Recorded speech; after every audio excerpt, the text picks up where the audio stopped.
again, Marco Severino from Flow Design Architects.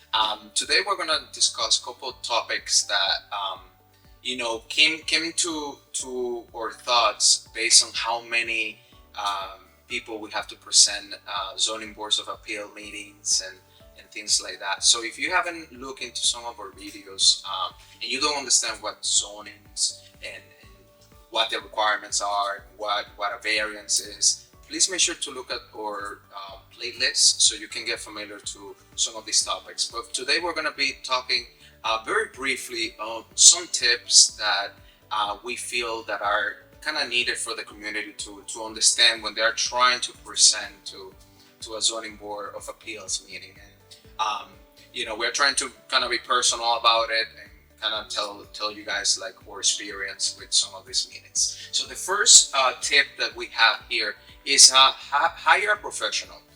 Before you present anything to any city or any town, either in the United States or even outside of the country, make sure you hire somebody who understands the topics that you guys are trying to present to the city.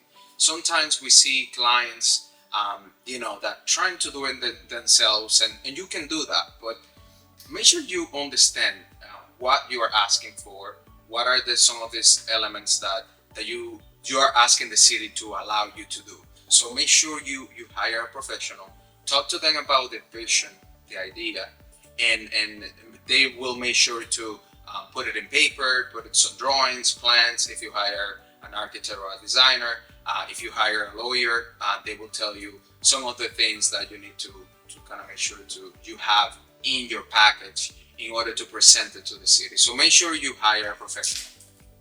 The second topic or tip that we have for you guys is understand your bylaws. And what I mean by that is make sure, if you don't know what a bylaw is, we created a video specifically talking about zoning and what like zoning districts are and zoning maps, so you can get familiar with what those items are. But make sure you understand your bylaws, meaning what are you asking the city? What district is your house or your business or your property or your law? You need to understand and really make sure you know where you are situated, within your property and what you are trying to do. If that means like you're trying to build a new house in a law, make sure you know your minimum law requirements. Make sure you know your FAR, your floor area ratio. Make sure you know how high you can go. Some of those major things that you are trying to accomplish in a later time. So make sure you understand those things. 3, be prepared. Be prepared. And what I mean by that, when you understand what the city is asking you to do in order to present in front of the board, clearly, if you're presenting in front of the board, you have to.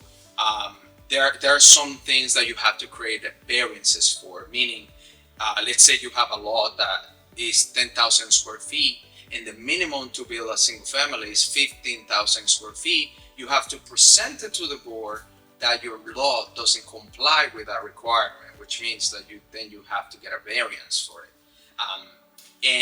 And be prepared about these things. Be when you hire a professional, they will tell you, hey, you need plans, you need to hire a surveyor, you need to understand what you're asking for.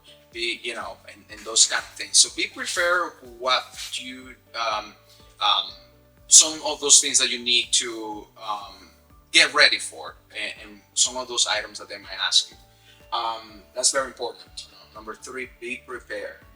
Number 4, get support. Sometimes, and what I mean by get support, sometimes people just present their ideas, but they don't have nobody in their neighborhood that can support that idea. So I sometimes recommend people like, hey, when you get the schematic drawings from a designer or an architect, make sure you talk to your neighbors. Make sure you have a conversation with them, and make sure you pick neighbors that support your cause.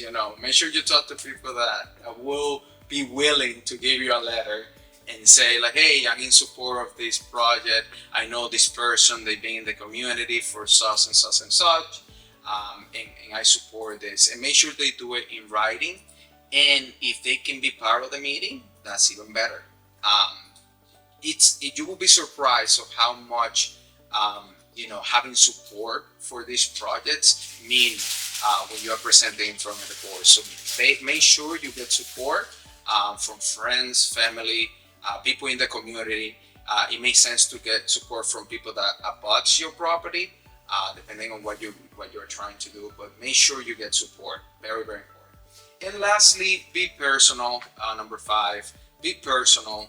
These meetings tend to be a little bit more of it's very there are a lot of rules and there are regulations and things like that, and you might see a board of members that have been in the community for a while, so they know the laws and they know what needs to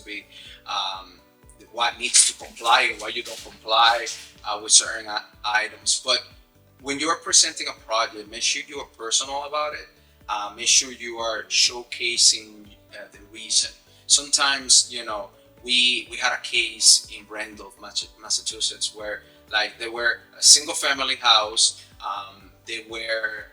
They lived there for 5 years, and they wanted it to stay in that area for a long time. And at the time, they had one single kid, and they were expecting another one, and they didn't have space. And with the prices of houses, it was very expensive for them to find a house that had the requirements that they were looking for a family, as a family. And they decided to do an addition. And what happened is that they didn't comply with the setbacks on the right side of the building, and they were pretty close. They were about they were asking for a relief of 10 feet. The minimum was 15. And that for them, that addition would have made a big impact. So as a family, so you need to showcase and be personal about it when you present it to the city. Hey, this is the reason why I'm doing this. I know the bylaw says that I need to be 15 feet. When we talked to the professional and the architect, we decided that the right side was going to be the best location for this addition, and we feel like us as a family having that room for a new unborn child will make a big impact. So stories like that make a big difference when you're presenting in front of the board. So make sure you are personal. So thanks again for listening to us, and we're just trying to create videos that help people kind of get prepared when they're presenting to the zoning board and different topics related to architecture. So thank you so much.